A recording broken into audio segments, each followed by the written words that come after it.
Hola, hola, soy Malak y en este video vamos a discutir todo lo que pasó en estos años de refinamiento y desarrollo de Diablo 4 de la mano de dos desarrolladores entrevistados por IGN. No está disponible en español, así que la subtitulé y espero que les guste. Vamos. Hola, buenas, soy Malak y aquí les traigo una entrevista que hizo IGN a dos desarrolladores de Diablo 4. Hablaron de combate, mapa, progresión, entre otras cosas, y como no estaba disponible en español, me tomé la libertad de subtitularlo y tener un poco de comentarios sobre lo que se habló en esas entrevistas. El video es bastante largo, así que no les quito más tiempo. Vamos.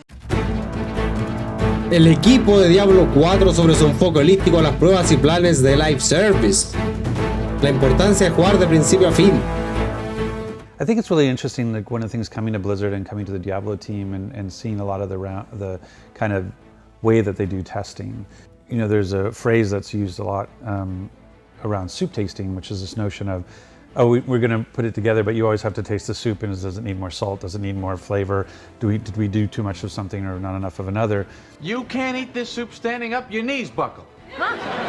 And this is probably, I mean, I've been making games for like 22 years now, and this D4 is the game that I felt like has been more holistically tested than. Tenemos pruebas reales de que este juego ha sido probado y reprobado porque tenemos filtraciones por todas partes. Al parecer porque nadie leyó el contrato de confidencialidad. La primera filtración que hubo, la persona que estaba transmitiendo el juego dice: no tengo idea si puedo o no transmitir esto. ¡No! ¡No podéis transmitirlo! Estáis bajo un acuerdo de confidencialidad. Pero bueno. Than any other game I've been a part of, because it's really part of the philosophy of Blizzard and of this team in particular to be able to go in and be able to go, okay, we can play from beginning to end, let's play. And so whether that's, oh, the whole team is getting the ability to bring the full game at home over Christmas to play it and give feedback. And then the notion of we're going to allow the entire company at Blizzard to go and play it and give feedback. O sea que el juego está jugable desde principio a fin desde hace un tiempo, independiente de que falten texturas y quizá el mapa no esté totalmente realizado y todo eso, pero puede que entonces el juego sí está completo de principio a fin. Now we're going to allow all of ABK to go play it and give feedback. I mean, we just went through Friends and Family, which is all of ABK plus their friends and family to go play it and give feedback on the full game. Sí, en esa beta, la de los amigos y la familia, fue donde se filtró algo así como, ¿cuántos fueron? 53 minutos de gameplay. Tengo un video sobre eso también en el canal que pueden ver, sobre todo lo que aprendimos durante esa filtración tan extensa. Así que sabemos que está siendo muy bien probado el juego. And now we're going into endgame beta, which is going to be even more, because we went out and looked at who are people who are engaging with the previous Diablo games and sort of the rich endgame systems that are there, and we want to hear what they think of D4. And then we're going to be going into open beta, you know, next year, where we're going to be, you know, trying to crush our servers and trying to get as much feedback as we can there. And so y ya, me gusta mucho el enfoque que tienen sobre probar el juego y sobre todo de que estén pensando en probar el final del juego y el contenido, digamos, post campaña, porque así entonces cuando nosotros obtengamos el juego, ojalá, yo sé que es Blizzard de la que estamos hablando, pero ojalá tengamos un juego que tenga un buen testeo de calidad en el fondo. All along, as part of this iteration, you know, and on top of that, we're doing global insights and user research, and we're doing surveys and bringing people in for user testing. So a lot of this iteration is not just us sitting alone in our offices coming up with a new idea. It's born out of feedback from the blogs, feedback from people playing, whether it be on the team, to the company, to friends and family, to there's just a lot of inputs into it. Sin embargo, igual cabe destacar que independiente de todas las pruebas que hagan, porque pueden hacer muchísimas pruebas sobre el juego, pero es necesario que los comentarios que tengan mayor peso sean escuchados como corresponde y se implementen cambios donde corresponda. Porque muchas pruebas pueden hacer, pero si ignoran la retroalimentación de los jugadores que le están poniendo de su tiempo para probarlo y para decirles qué es lo que está bien y qué es lo que está mal, o qué se siente bien o qué se siente mal, entonces por muchas pruebas que hagan no va a haber tanto valor ahí. Sabemos también que ellos enviaron encuestas sobre los modelos de monetización del juego, tanto beneficios de precompra, cuánto los jugadores están dispuestos a pagar por ciertas cosas. Así que sí están haciendo un esfuerzo real por entender el feedback de los jugadores. Un tema aparte es que implementen ese feedback de los jugadores. Hay que estar súper pendiente a eso. And it's really, I think you can see that if you've been part of it over the last few years, you can see that iteration and refinement happen because of those tests. Yeah, you know, you mentioned endgame beta. this is one of the first times that we've tested, like how to test specifically for the end game. And the reason we think it's really important is because we've talked about how Diablo IV is a live service, how we have really exciting things to come with seasons, how they're going to be really big and crunchy and meaningful. Ya, lamentablemente no vamos a poder tener ninguna idea de qué es lo que se viene en los contenidos posteriores al lanzamiento, más allá de lo que Blizzard anuncia. Entonces la calidad de ese contenido está mucho más en debate, digamos, que lo que está siendo probado ahora. Pero creo que la clave en cuanto al contenido que venga después del lanzamiento, sobre todo en un servicio en vivo, es que sea contenido que valga la pena visitar, que sea contenido que te traiga de vuelta al juego si es que por alguna razón lo dejaste de jugar. No, por ejemplo, como lo que están haciendo con Overwatch 2, que tiene unas temporadas que son lamentables, las recompensas son pésimas si es que existen, porque el pase de temporada es desastroso. Así que, no sé, Blizzard, hasta ahora Blizzard no tiene muy buen registro de cómo llevan a cabo su servicio en vivo, excepto quizás con World of Warcraft. So, it's really important, not just to support that, but also because we know that we have so many players who enjoy playing Diablo for, way past the campaign, really getting into the end game systems. And so this gives us an opportunity to, test the end game systems before we get to launch and then make adjustments. You were talking about players getting through D2R very quickly. Yeah. So this will give us an opportunity to sort of test where we are with that early enough before release that we can make some small adjustments to end game systems and really make sure that when the game comes out and players finish the campaign, there's some content there that has had some testing against it and had some adjustments made, so it's me gusta eso. They're not beta testing it at launch. Imagínate probar en el lanzamiento. Imagínate, como si no lo hubieran hecho nunca. Pero, ok, beneficio de la duda.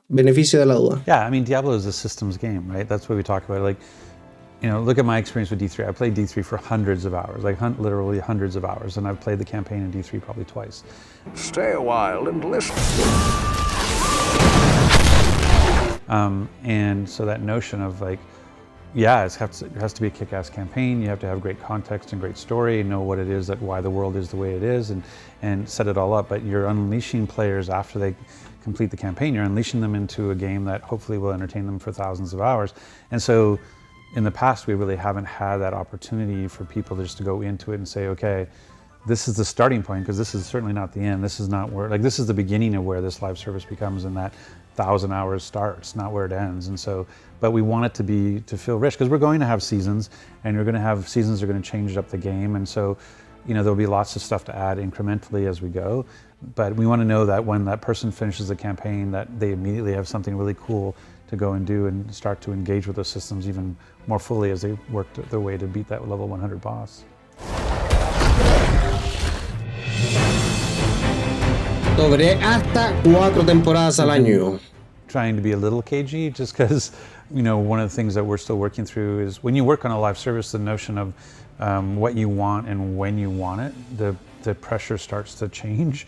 Because, when you're building a game like we are now, it's really a lot of focus is on what you want, like what's the right game and how do we get the right quality and all the features that we want to have. And so, we set our date based on making sure we can get what we want to be considered what D4 should be.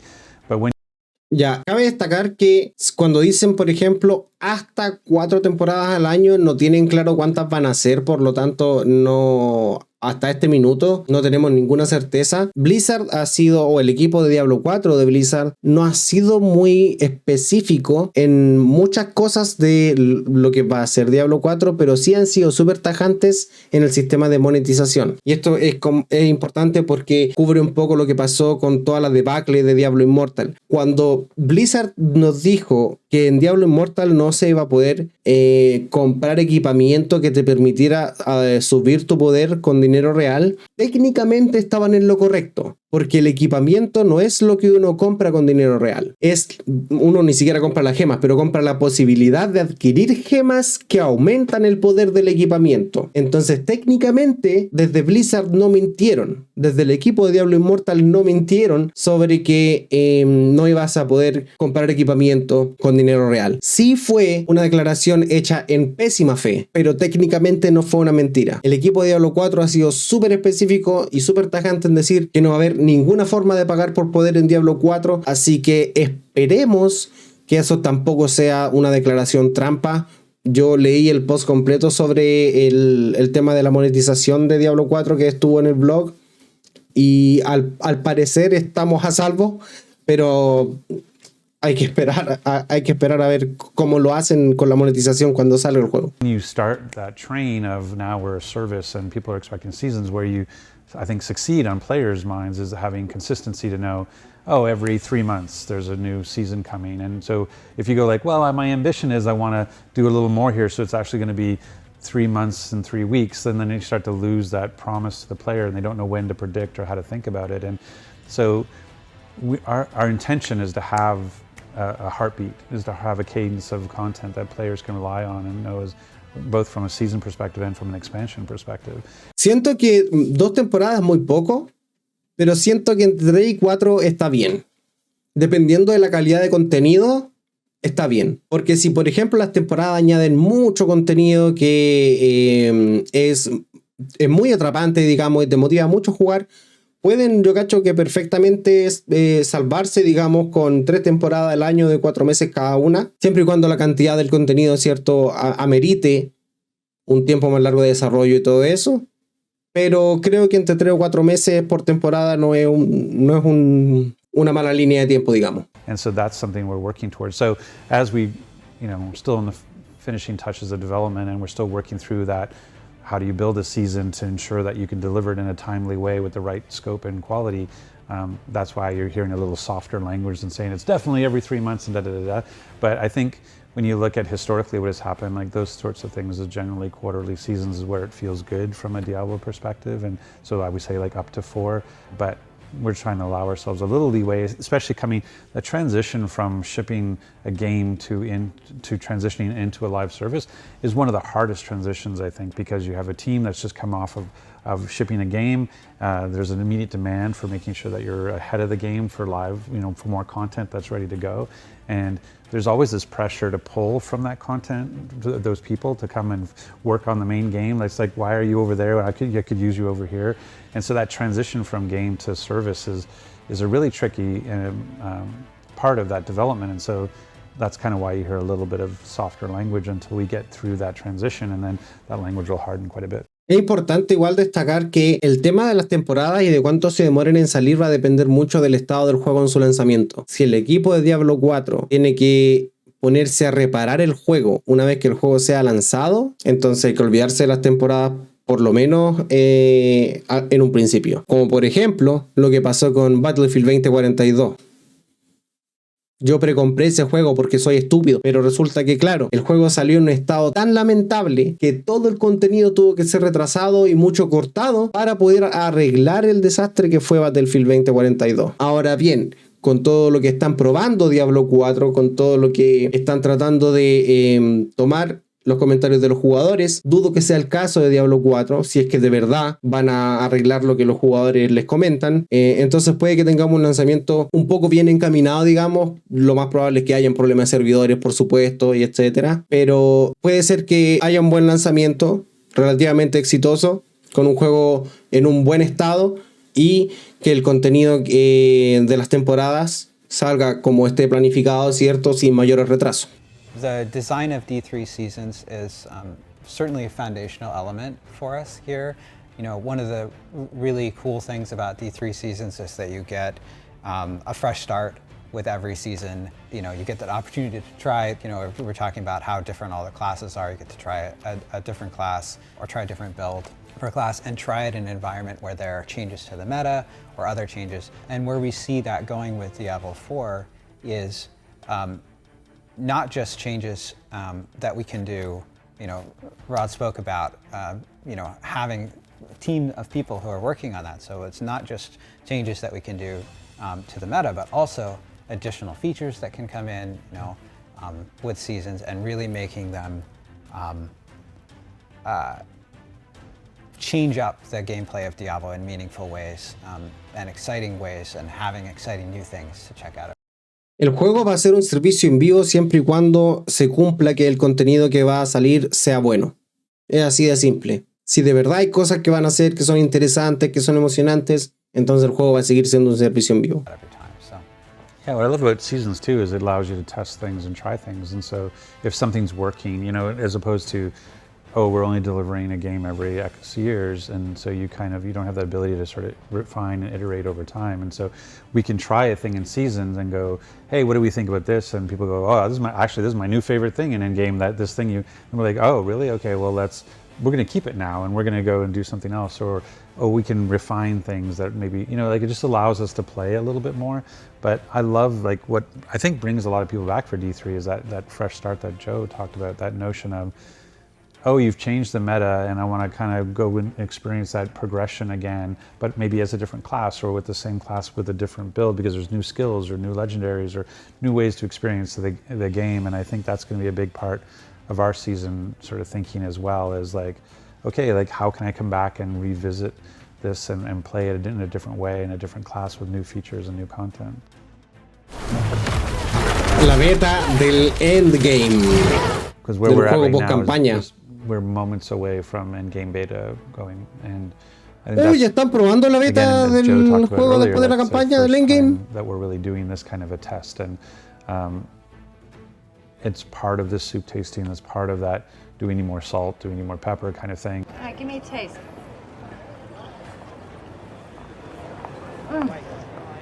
Nunca me gustó Seinfeld. But we're feeling really good coming off of all the other tests that we've had. Again, we've had the ability for a lot of people to play from prologue to epilogue, and that's that. But one of the things that's hard to capture is when you think about endgame, when we talk about people who play for hundreds, if not thousands of hours in the game, it's really hard to get that kind of testing, because you get, okay, you're playing a beta, you can play for a couple of weekends, or you can play for a couple of weeks, and you're not necessarily putting in 1,000 hours or whatever, right? And so we wanted to have a time to just soak in that experience. Okay, there's no campaign for you. You're just all you have are the things that'll be available to you in endgame, whether it be Nightmare Dungeons or Helltide or PvP or the Whisper bounty system. These are things that we want to make sure can really hold up for players that once they finish the campaign. Ya sabemos que, por ejemplo, el contenido del endgame van a ser, al parecer, los jefes que van a estar al final de cada uno de los niveles de dificultad. Dijeron que iban a haber alrededor de 150 calabozos para explorar y limpiar. Dijeron que iba a haber un sistema de fortalezas, que antes se llamaban campamentos, creo, pero que iba a haber un sistema de fortalezas que tenemos que limpiar alrededor del mundo, y que van a estar obviamente los desafíos, ¿cierto?, de jefes de mundo o eventos mundiales, ¿cierto?, donde en algún lugar del mapa va a aparecer un jefe que, como en mundo compartido, podemos ir a matar entre otras personas, ¿cierto? Pero al parecer esos jefes creo que son 3 hasta ahora, los jefes que aparecen en eventos de mundo. Son solo 3 que se van a ir como turnando en distintas partes. Me gustaría saber que van a ir agregando más, al menos uno por cada temporada, para añadir variedad, porque dependiendo de cuánto se demore desde el lanzamiento del juego hasta la primera temporada, se puede volver aburrido y mucha gente puede quizás no querer interactuar con ese contenido, a menos que las recompensas valgan totalmente la pena. And that's a really exciting place to be. Like I said, to have a game that's been playable from prologue to epilogue for so long is really different for me. It's really refreshing, and it's really been about how we continue to polish and bring it up and bring it up and bring it up and find those iterations. And it's been also really interesting that with the philosophy of the Diablo team to be able to talk to players quarterly. Historically, I haven't done that. That's not something. Igual es súper importante que haya una comunicación súper fluida con los jugadores, pero de nuevo es importante que tomen en consideración lo que le dicen los jugadores. Blizzard tiene como un historial de decir estamos abiertos a la retroalimentación, pero cuando llega la retroalimentación resulta que están abiertos a recibirla, pero no a actuar en base a ella. We've done is sort of brought them along on the journey. And testing has tended to be like, here's a multiplayer beta for some weekend. It hasn't been, hey, we're going to get beta testing on the whole game, or we'll let you soak in it for 100 hours and tell us what you think, kind of thing.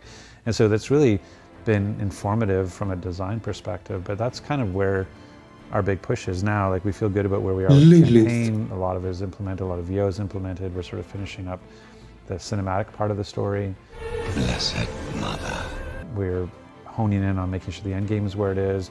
We're making sure that we have things in place that we've already started, you know, season 1 work and those sorts of things, so we can be prepared for when the players finish, that they're ready to be able to, you know, have more there waiting for them when they finish the campaign and the first season starts. So I don't know, is there like feeling good right now, honestly. I think that's a great summary. I mean, it's a very exciting time for Diablo 4 and it's an exciting time for the franchise overall. Me gusta. Creator of Sanctuary. Hail, Lilith. Eso es todo, espero que les haya gustado. Pulgar arriba si les gustó, pulgar abajo si no les gustó. Comenten qué les pareció. Hay una lista de reproducción con todos los videos separados, ¿cierto? Y un video completo con todas las entrevistas. Así que si les interesa pueden ir a ese contenido y nos vemos en el próximo video. Chao, chao.